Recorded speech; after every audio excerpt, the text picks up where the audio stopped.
Good morning. Welcome to this week's episode of Elevate Your Business. And today we are going to focus on the power of virtual events. Now, there's 5 key reasons why you absolutely must, should, and need to have these as part of your business model, especially if you're a coach. I can't even explain to you the power of these. Like virtual events have more than 10x my business. And without them, my business wouldn't have grown as quickly as it did. My business wouldn't have impacted as many people as it has. And I wouldn't have been able to reach as many people as I could. So I'm going to go through with you today the five absolute top reasons why you need, why you should, and why you must include these into your business model.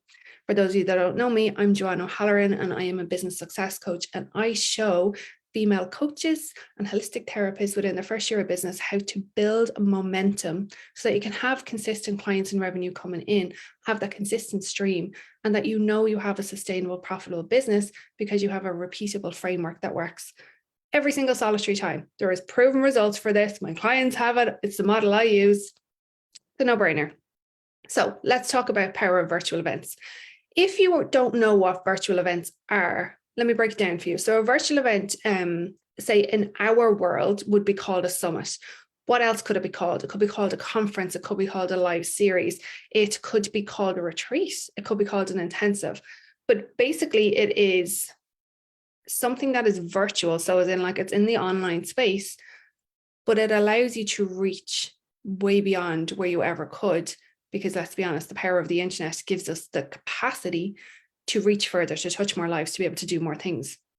And while there's so many reasons why these are incredible, there's 5 main ones that I really want to drum home with you and that I want you to take into consideration. If before you've said no to these, or you're like, I couldn't do that, I'm uncomfortable, I don't feel confident, this is not something that would fit with my business model, I don't want to, be live, I don't want to do this, I want people just to come to me. I want you to know you're missing out. And virtual events actually are quite fun because if you are the person that is hosting them, you're the host. Your job is kind of like the background stuff, right? And like if you take me, who I was prior to my business, I worked in human resources. Okay, yes, interviewing was a huge part of what I did, but that was on a one-to-one level. This is obviously on a bigger scale. However, I was also painfully shy, lacked a lot of confidence, had a huge amount of self-doubt, was unsure about my whole way of being, to be perfectly honest with you. I didn't know what was going to work. And for the first 8 months of my business, nothing was working. I was holding masterclass after masterclass, workshop after workshop, and I wasn't generating any sales because I was struggling to get in front of my ideal client. Don't get me wrong, I had an audience, it's a tiny audience, but I had an audience. I'm sitting them over here because they weren't my ideal clients. But I was still rinsing and repeating my same efforts to the people that weren't my ideal clients. Shift to virtual events. And it was like a no-brainer. There was multiple 5-figure launches happening. It was like, why wouldn't you do this? So let's break down the 5 reasons why you absolutely need, must, and should include virtual events in your business, especially if you're a coach. So the first one is collaboration.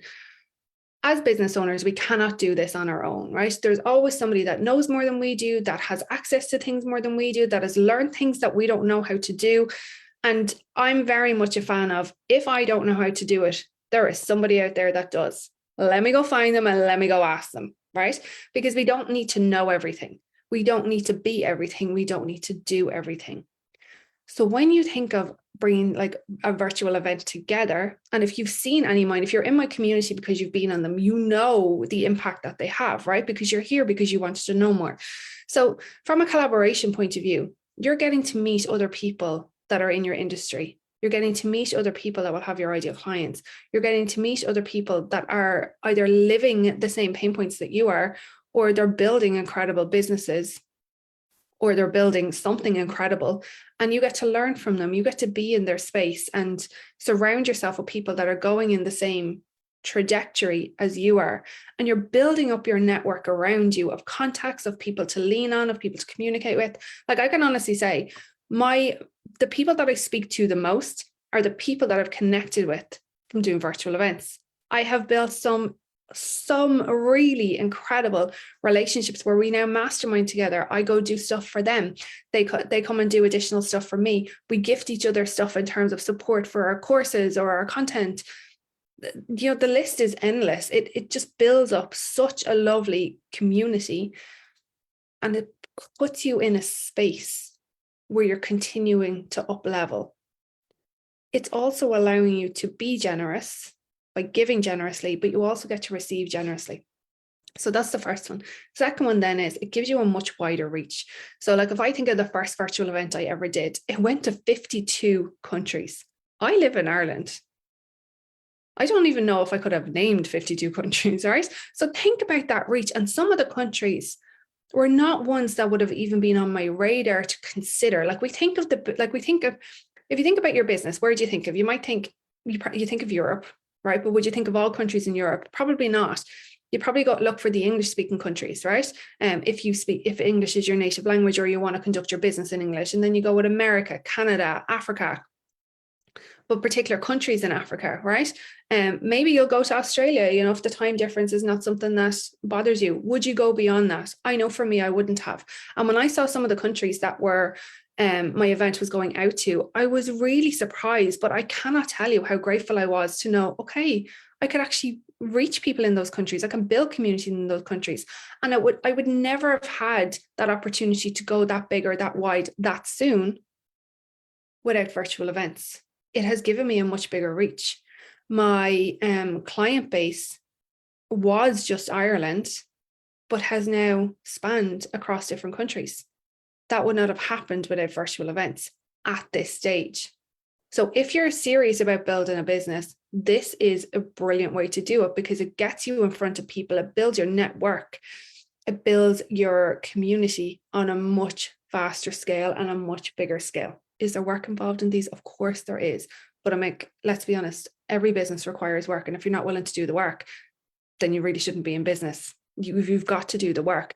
And doing the work up front makes the back end of it so much easier. But where people struggle with is they struggle at the front end, the middle end, and then the back end struggles even more. Because if you think about it from a numbers perspective, right? Businesses, there's a lot of data, there's a lot of numbers in it, but it's a funnel, right? So everything is a funnel. So you need a big injection in at the start. I'm not talking about cash, I'm talking about people. So leads, so that you can pull them out the other end, because there's different buyer types, which if you watch a previous video that I've done, will tell you the different buyer styles. So all of this is relative, but this is what gives you a bigger momentum to do this. So the third one then is that virtual events are specific to your industry because you're creating them. So what is it within your niche that your audience want, that is a message that needs to get out there? There's so many different ones. Like, we know that health, wealth, and relationships sell. If you're in business fitting one of those three, right? For sure. There's no way you're not. It doesn't matter whether it's product or whether it's service, it fits into one of those three in some way, shape, or form. It might even overlap. A lot of businesses do, right? Because if I'm teaching business, it's technically wealth, but within that, what else is it also? It's also relationships, right? And how your health is will determine your business too, because it will determine your ability to show up, how your mind is, your energy that you're able to project, all of that. It's all relative. It's all relative. But the beauty about the virtual events is you make them specific to your niche. So specific to your niche. So if you think about what you do, what virtual event could you create?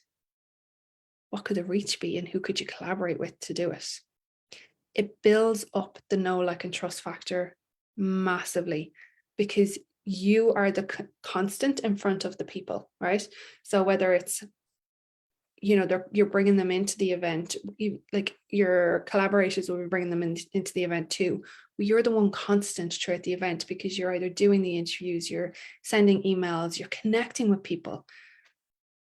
When it's specific to your industry, you're able to speak into it. You know it, you understand it, you live and breathe it. Like, everything I do is talks about business, right? And your confidence within business and how you build up your self-worth within it. And, what is it that you need to do to generate the money in your business? So all of that is what I'm known for. And I get to speak about it more during virtual events specific to my industry. I can ask the questions around it. like I said, it gives you a wider reach and it is collaborative. So number 4 is, it's my favorite. It's specific to your ideal client. So if you think about who it is that you want to work with, right? And let's just keep it very simple, right? So for me, it's female coaches within their first year of business. They want to know how to get consistent sales. They want to know what it takes to do there. They don't want to be sitting there having money not coming in, right? They want money coming in. So in relation to that, what is it that my ideal client needs? You create your virtual event around what it is your ideal client needs. So they're going to want to know about sales. But this is for me, right? So they're going to want to know about sales. They're going to want to know about how do you build your confidence. They're going to want to know about the tech stuff. They're going to want to know about, well, what do the investments really need? Like, what do I absolutely have to invest in? And what's just a nice to have? Like, I don't even really need it. But if I wanted it, I could have it. How do I get in front of my ideal clients? How do I speak to my ideal client, right? So all of that is stuff that my ideal client is going to need. What's yours going to need? What is it that yours going to need? And then you make it specific to them. So if you're making an event specific to the needs that your ideal client has, are they going to want to come? Of course, they're going to want to come. Are they going to want to pay attention? Of course, they're going to want to pay attention. Are they going to want to know more at the back end? Absolutely. Of course they are. Why? Because you're showing them consistently through your event that you're able to provide this to them. You are the expert in providing this to them. You are connecting them with everything that they need. Now, where might your mind go with this? So a very common mistake that I see people making is they come from a place of scarcity and believe that if they are creating events like this and they're bringing on other people, they're going to lose their audience at the back end to all of these other people. You don't. We are not in competition with each other. We are in collaboration with each other. Some of my best friends in business do exactly what I do in terms of our model, right? And in terms of what we teach, not how we teach it, but what we teach, right? Is the same. Are we in competition with each other? No. There's 7.7 billion people in the world. How could you possibly be in competition with like 2 or 3 other people? Like, it's just not a thing, right? But if you believe it a thing, it will absolutely be a thing. Will you lose people at the back end? No. Do you want people to truly get support for what they need? Yes. Our job as a service provider, our job as coaches is to have people supported in reaching their goals and their dreams. I am not attached to if somebody believes that I'm the person that will get them there. And if somebody is not committed to working with me, I'm okay with that. And I will absolutely support them in connecting them with somebody that can help them to be where they're at. I don't say yes to every person that comes to me. I don't even offer spaces on my program for everybody that comes to me, because I will only work with people that are absolutely a right fit for me. You've got to do the exact same. You've got to accept that not everybody is for you, and it's not about us. There is no scarcity out there. There is so much, so many, and such accessibility to people that we don't need to focus on this one that leaves, okay? Because they're not actually leaving, they're going after what they want. And remember, we are going to connect with different styles. We are going to connect with different personalities. We are going to connect with people at different stages of their journeys, completely different stages. And that's exactly what we want to do. Number 5, I've talked about this. It's been the thread throughout all of these is it builds your authority. It continues to show you as the expert in what you do. You will absolutely be seen as the go-to person to do this. So if I think about my last event that I did, Women Driven to Succeed, it was essentially a mini course. Like everything was covered, from copywriting to content to sales and social media to your brand messaging, your brand look, money mindset, how to get yourself set up to be a millionaire, how to get your first 6 figures, how, if you have a side hustle, how do you then shift it into actually getting into a business mindset? How do you get out of that beginner's mindset? How do you connect with your why?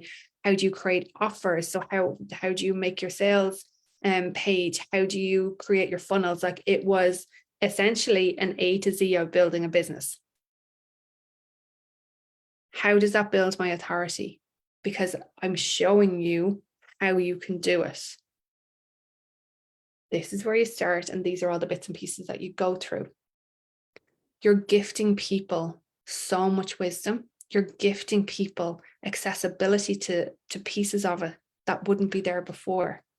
Now, as coaches, we also know that accountability is 100% necessary, and I need accountability. All my other coaching friends need accountability, which is why we have coaches, right? And I don't just have one coach, I have four. And I'm not afraid to say this, I have a leadership coach, I have a mastery of leadership coach, I have a business coach, and I have a spiritual coach. Why? Because I understand for me to succeed, I need to have people that I can go and bounce stuff off, ask questions of, be held accountable for, show me my blind spots. I know this, therefore I invest in it. So when you are putting yourself in a position of authority and you're showing people what is possible for them and you're showing them how they do it, and you will have a team that will consistently go to your virtual event, people are going to sit up and pay attention and listen because you're the constant, you're the person to go to for this information. So for all of this, if this does not show you the power of virtual events, my friend, I don't know what I'm missing out on here. I can honestly say I was terrified of them the very first time I ever did them, ever even considered them. Now they are the bread and butter to my business. And they've adapted them, right? They've changed, they look differently. And, they will always continue to evolve as I continue to evolve. And there's no right or wrong way to do these. But just know they build collaboration 100%. They put you in front of your ideal clients. Absolutely. They give you a wider reach for sure. They build your authority, definitely. And they're specific to your industry. So if you're still a no, ask yourself why. What is it that within a virtual event, you're like, I'm not doing this? And know that that will be your trigger. And also know that it's something that you get to listen into and ask, well, where else am I saying no to things that will give me a better result, that will build my authority, that will put me in front of my ideal clients? It's not if, it's a fact. They will put you in front of your ideal clients. They will build your authority. They will build your audience. They will generate sales. It's not if, it's a will. It's proven over and over and over again that they do work. So like I said, this is a should, it's a must, it's a need. Definitely inject it into your business. And if you have any questions on it, comment down below and I'm more than happy to answer them, because I really believe that people should be utilizing these in every which way possible, because there is power in them. You're connecting, you're building relationships, you're building authority. And plus, it supports you in supporting millions of people, which is what we're all here to do in business.